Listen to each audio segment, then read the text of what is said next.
आजकल के जिस तरह के टीनेजर्स हैं, आप देख लें स्कूल गोइंग बच्चे, कॉलेज गोइंग बच्चे, तो इस पे क्या कहते हैं कि ये सिचुएशनशिप किस तरह से हमारी सोसाइटी को हार्मफुल बना रहा है? हमारी जितनी यूथ है, यंग एज है, या हम कह लेंगे 25 की एरिया है या 30 का एरिया है, एक दूसरे को समझने जानने के बाद ये लगे कि ऑल ऑफ अ सडन हमें तो इस इंसान के साथ चलना नहीं है। अगर दो लोग स्ट्रगलिंग फेज में हैं तो आप ये एक्सपेक्ट तो नहीं कर सकते ना कि वो स्ट्रगलिंग फेज में आपको एक ब्रांडेड घर और गाड़ी दिलवा दे। पर क्या हमारी कम्युनिटी में इन लोगों को दोबारा चांस दिया जाता है? बहुत रेयरली, बहुत स्ट्रगल के बाद। हेलो अस्सलाम वालेकुम नाज़रीन, मैं डॉक्टर अरमाडा। उम्मीद करते हैं आप सब खैरियत से होंगे। आप देख रहे हैं QAS हेल्थ। नाज़रीन, पहले की तरह हम मुख्तलिफ इंफॉर्मेटिव टॉपिक्स लेके आते हैं। आज भी हम एक ऐसा टॉपिक लेके आए हैं कि सिचुएशनशिप आपने सुना होगा, उस पर हम बात करने जा रहे हैं कि लोग किस तरह से एक दूसरे को चीट करते हैं। यूजुअली हम टीनेजर्स में देखते हैं कि वो लव प्यार के खुमार में पड़ते हैं, देन फिर रिलेशन बनाते हैं। रिलेशन बनाने के बाद ब्रेकअप हो जाता है और फिर उसके बाद एंजाइटी डिप्रेशन का शिकार भी हो जाते हैं। इस पूरे मौजूद को डिस्कस करने के लिए हमारे साथ मौजूद हैं डॉक्टर इकरा कासमी, जो कि साइको काउंसलर भी हैं। डॉक्टर साहब, बहुत शुक्रिया फॉर द टाइम। बहुत शुक्रिया आपको बुलाने के लिए। सिचुएशनशिप पे बात करना बहुत ज़रूरी है। आजकल के जिस तरह के टीनेजर्स हैं, आप देख लें स्कूल गोइंग बच्चे, कॉलेज गोइंग बच्चे, देन फिर यूनिवर्सिटीज़ में जब न्यू आप आते हैं तो बहुत सारे मसाइल का सामना भी करना है। आप रिलेशनशिप में चले जाते हैं, तो इस पे क्या कहती हैं कि ये सिचुएशनशिप किस तरह से हमारी सोसाइटी को हार्मफुल बना रहे हैं और मुआशरा किस तरह इफेक्ट हो रहा है? देखिए, सबसे पहली बात कि आपके माशरे में जो सबसे एक मेन हिट डोमेन है, सोशल मीडिया पे लोगों की अवेलेबिलिटी बहुत ज़्यादा है। ये एक तरफ बहुत पॉजिटिव फैक्टर है और एक तरफ बहुत स्वेरिटी का नेगेटिव फैक्टर है। नेगेटिव ये किस तरह है? हमारी जितनी यूथ है, यंग एज है, या हम कह लेंगे 25 की एरिया है या 30 का एरिया है, सिचुएशनशिप इज़ अ फैक्टर जहाँ पे दो लोग एक दूसरे की वक्ती अट्रैक्शन पे एक दूसरे के साथ चलते हैं। चलने के बाद कुछ टाइम के बाद वो ये असेस करते हैं, चाहे लड़की लड़के को अपने मतलब के लिए इस्तेमाल करे या मर्द औरत को अपने मतलब के लिए इस्तेमाल करे, वो टीनेज हो या कोई भी फैक्टर हो, और उन्हें कुछ वक्त एक दूसरे को समझने जानने के बाद ये लगे कि ऑल ऑफ अ सडन हमें तो इस इंसान के साथ चलना नहीं है। क्यों? The availability of next person is more right, more attractive based. अब वो मुफाद कहीं भी हो सकता है, पैसा हो सकता है, खूबसूरती हो सकती है, उसका फाइनेंशियल स्टेटस हो सकता है, उसका प्रोफेशनल कैरियर हो सकता है। हम सिचुएशनशिप अब इस माशरे में क्यों चला रहे हैं? क्यों? क्योंकि हम अगर किसी के साथ चलना चाह रहे हैं तो हम तो उसके साथ कंसिस्टेंट नहीं है, हमारी एथिकल राइट्स तो बिल्कुल नहीं है। थोड़ी एक मटेरियलिस्टिक अप्रोच भी होती है ये बहुत ज़्यादा हो चुकी है। 20 कोविड के बाद से जो एक सर्च चली और वो फाइनेंशियली जिसने दुनिया बदली, उसने इकोनॉमिक ग्रोथ पे बदली, उसके बाद हम सबको ये लगता है कि पैसा is the basic purpose of life. पैसा है तो ज़िंदगी चल सकती है। Yes, I am not denying this factor, मैं इस फैक्टर को डिनाई नहीं कर रही। पैसा आपकी ज़रूरतें पूरी करता है, आपकी ज़िंदगी चलाता है, लेकिन पैसा आपकी ज़िंदगी के मसले हल नहीं करवाता। पैसा जनरेट करता है, पैसा आपकी ज़िंदगी के मसले जनरेट भी करवाता है। अब पहली बात, लोगों की अवेलेबिलिटी क्यों ज़्यादा है? हम सोशल मीडिया के फोरम्स को पॉजिटिव इस्तेमाल करने की बजाय नेगेटिव अवेलेबिलिटी पे चिट चैट, वक्ती अट्रैक्शन, एक के साथ रिलेशन में रहते हुए दूसरे के साथ बातें करना, उसको असेस करना, उसके साथ चीज़ों को चलाना, और फिर पहले रिलेशनशिप में जो बंदा सफ़र कर रहा है या बंदी कर रही है, ऑल ऑफ अ सडन उसको छोड़ देना। हम ये परवाह नहीं करते कि जो लोग वक्त के साथ हमारे साथ चल रहे हैं वो अपने इमोशंस को कितनी डेप्थ में जोड़ रहे हैं। हमारे एक फैसले से या हमारे एक स्टेप बैक से विदाउट उस बंदे को जवाब दिए या बंदी को जवाब दिए उनकी पर्सनालिटी कितनी जगह पे शटर करेगी। वो मर्द कभी किसी औरत पे दोबारा एतबार नहीं करेगा, औरत मर्द पे एतबार नहीं करेगी। औरत फिर भी मार खा लेती है क्योंकि वो इमोशनली अपने फैक्टर्स को मर्द से कहीं ना कहीं जोड़ रही होती है। देखिए, आपके दीन ने कुछ बातें बहुत पर्टिकुलरली क्लियरली लिखी हैं। दीन ने क्या लिखा है कि जिस औरत से आप शादी करना चाहते हैं, आप ज़रूर उससे एक दफ़ा मिलें, एक दफ़ा बात करें और अपनी चीज़ों को जल्द से जल्द डिसाइड करके एक निगाह के रिश्ते में आए। हम preferably based on our community and society in events को इतना प्रोमिनेंट करते जा रहे हैं कि हमारे लिए सिचुएशनशिप के सर्कल से बाहर आना, आपकी जनरेशन यूथ को शादी में निकाह में जोड़ना, ये बहुत टफ होता जा रहा है। ठीक है। दूसरी बात, लोगों की अवेलेबिलिटी क्यों है? लोग इस चीज़ को भूल चुके हैं कि ज़िंदगी का मकसद एक के साथ चलना, जब आपकी कंपैटिबिलिटी सब फोरम्स पे, आपकी इमोशनल कंपैटिबिलिटी, आपकी अंडरस्टैंडिंग, आपकी फाइनेंशियल मैचिंग। अगर दो लोग स्ट्रगलिंग फेज में हैं तो आप ये एक्सपेक्ट तो नहीं कर सकते ना कि वो स्ट्रगलिंग फेज में आपको एक ब्रांडेड घर और गाड़ी दिलवा दे। No, even it's for doctors और even it's for the non medical community throughout the world. हम इरा के साथ साथ ये चीज़ें भूलते जा रहे हैं। तो हम क्या एक्सपेक्ट करते हैं कि जब हम सिचुएशनशिप में आते हैं, हमें लगता है कि ये इंसान ठीक है और हमें उसकी निस्बत एक अच्छी ऑप्शन मिल जाती है, तो हम तो उसको छोड़ देते हैं।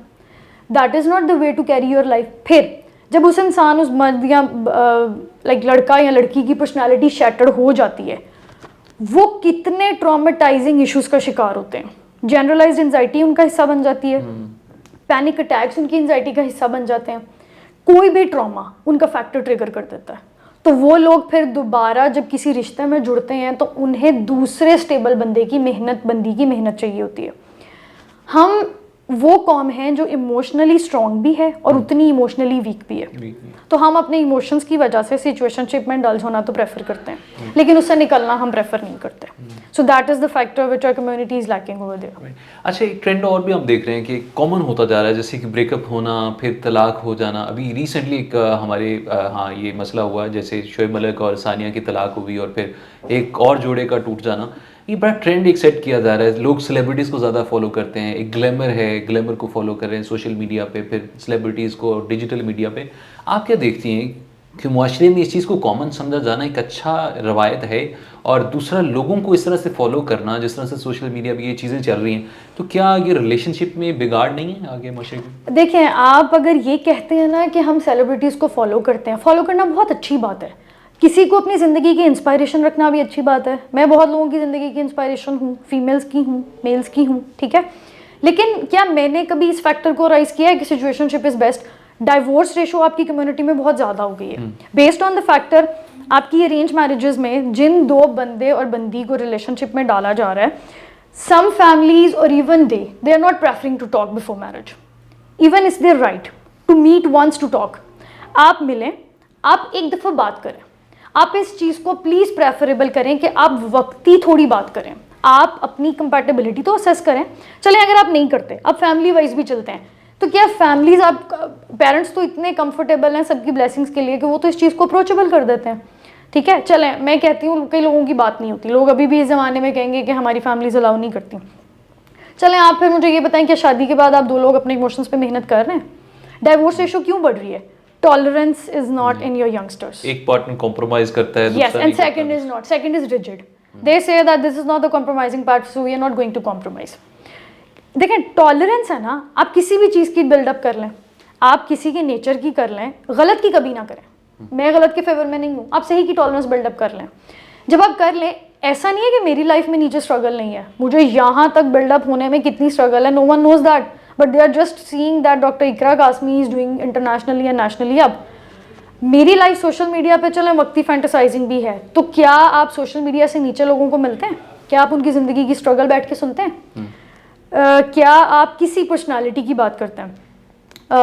वक्ती ये डाइवोर्स होना, शादी करना और इमीडिएटली साल दो के बाद चेंज कर लेना, 14 साल के बाद पार्टनर चेंज कर लेना, ये गलत नहीं है। अगर आप दो लोगों की लंबे अरसे में चलते हुए कंपैटिबिलिटी अराइज नहीं करी तो ठीक है, आप बहुत इज्जत से अलहदा हो जाएं। लेकिन अर्ली मैरिज करके अर्ली डाइवोर्स पे जाना तो एक इम्पल्सिव नेचर है, उसके इश्यूज तो कोई एड्रेस नहीं कर रहा।